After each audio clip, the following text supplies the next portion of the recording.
Good morning. Today we look at Esther chapters 3 through 5.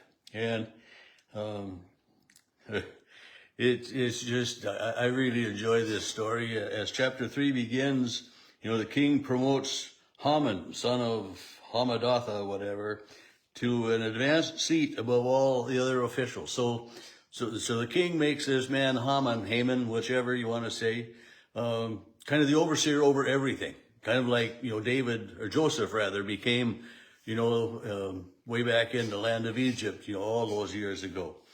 But anyway, this, this promotion, this Haman then thinks that everybody should bow down and, pay homage to him, worship him more or less than anything.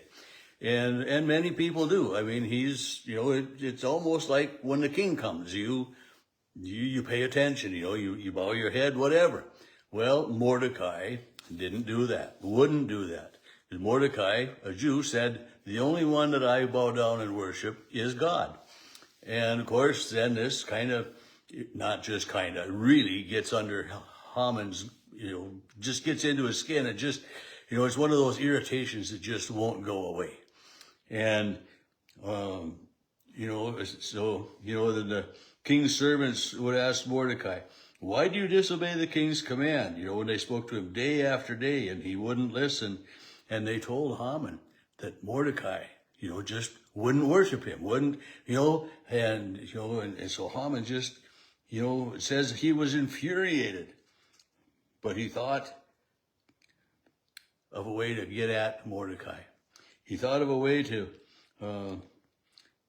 figure out this. So he was told that Mordecai is a Jew. And so Haman decides he's going to destroy all of the Jews. And again, I mean, how many times throughout history have Jews been persecuted? But anyway, so he decides to come to the king with this plan. And it says, the first month in the 12th year of King Ahasuerus, and this is King Artaxerxes, someplace. It says they cast pur, they cast a lot, and the lot fell, it says, on the 13th day.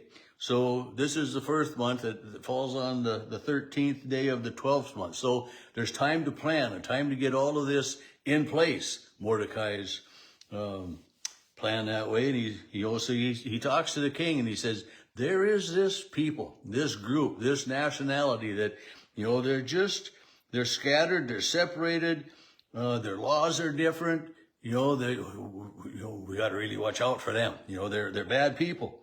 They don't keep the king's laws, and then here comes the bribe. If it pleases the king, let a decree be issued for the destruction, and I will pay 10,000 talents of silver. Quite a chunk of money. And the king, he's got money, but he refuses the bribe, but he says, these people, do with them as you please. He's got complete trust in Haman, who is, he's placed him in charge of everything pretty much. He's got complete trust in him. And so the king's secretaries are summoned on the 13th day of the first month, and they come up with this edict, this order, this letter that is sent out to all of the provinces, all of the cities, and all of the other officials all over the place, that, and they got the king's signature on it. This is the king's seal. This is an order from the king.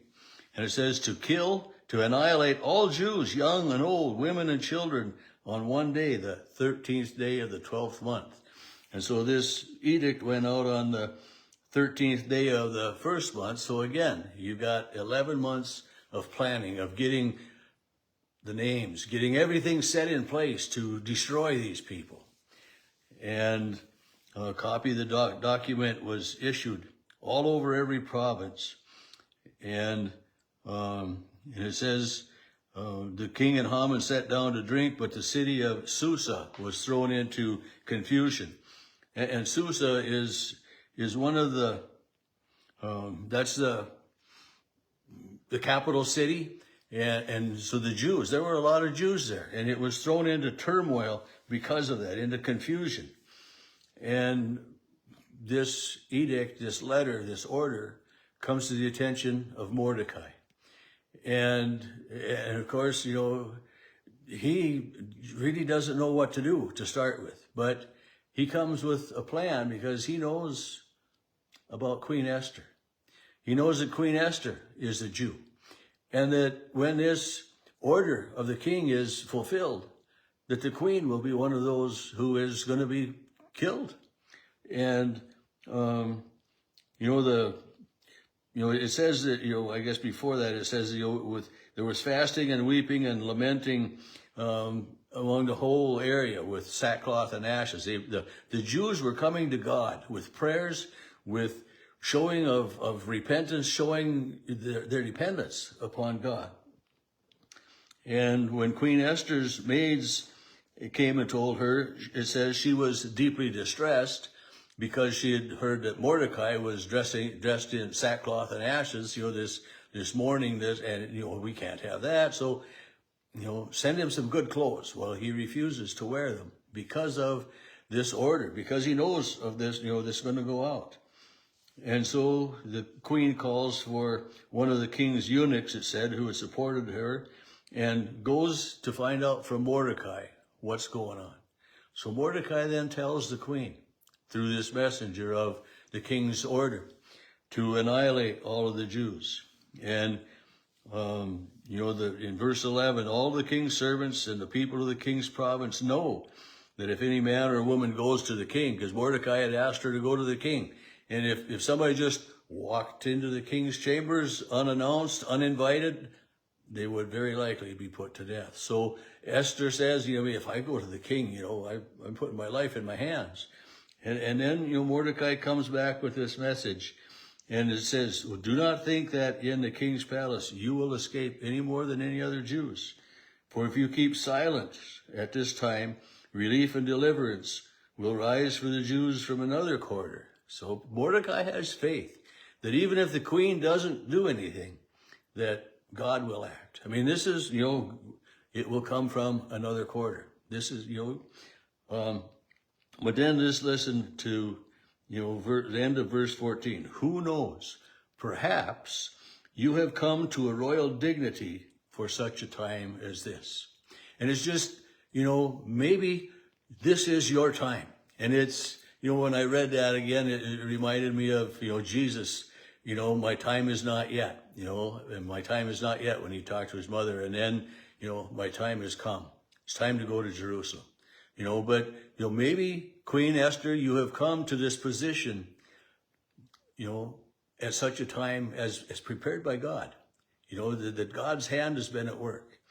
And so she goes, she determines to put on her royal clothing and goes to the king. And he sees her in the doorway, beginning of chapter 5. As soon as the king saw Queen Esther standing, she won his favor, and he held out to her the golden scepter, inviting her come. And he says, what is it, Queen Esther? What's your request? And, she invites the king and Haman to a banquet. And, well, sure, we'll come. And Haman is just tickled, because only the king and himself, he's the only one important enough to be invited to the queen's banquet this day. Plus, she's going to have a banquet tomorrow. And he goes and he's bragging about this, his invitation to the queen's banquet. But yet on the way, he reminded that Mordecai, that miserable Jew, isn't worshiping him, isn't doing anything. So he plots with his wife, and he says, let a gallows 50 cubits high. You remember cubits 18 inches, so 50 cubits, that's 75 feet high.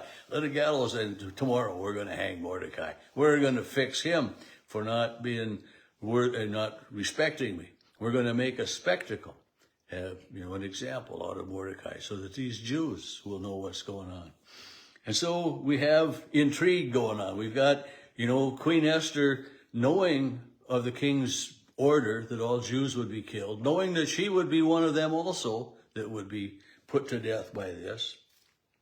And, so she's plotting. We know that. I mean, many have probably read the book of Esther and knows what goes on, and we'll talk about that more tomorrow. And tomorrow morning, by the way, I'll probably be on early. I'm not sure just what time I'll be on tomorrow morning, but I will be on with the devotion, and we will find out what Esther is plotting in her invitation to the king and for Haman to come to a royal banquet.